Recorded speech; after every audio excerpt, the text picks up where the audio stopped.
To remove the control panel, we'll start by removing the 4 screws on the outside of the control panel.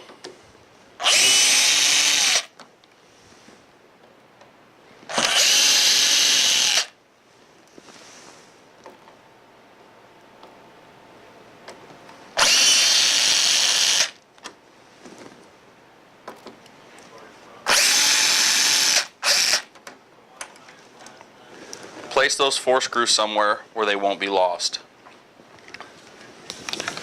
Lift up on the control panel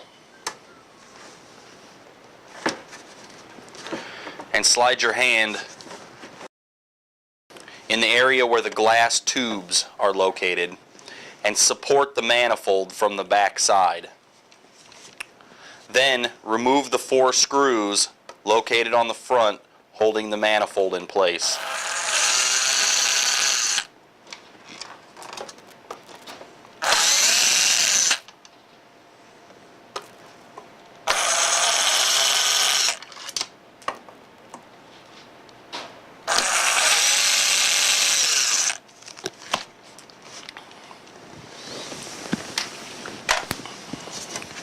You can then lift up on the board, separating the board from the manifold.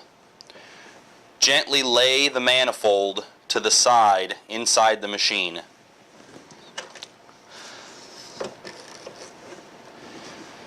Remove the large connector on the back of the board.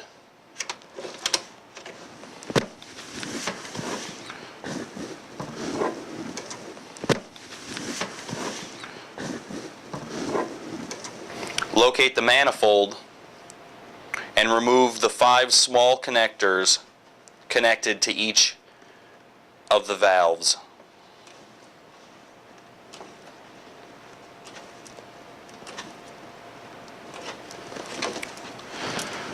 Gently lay the manifold aside and the control panel can be removed from the unit.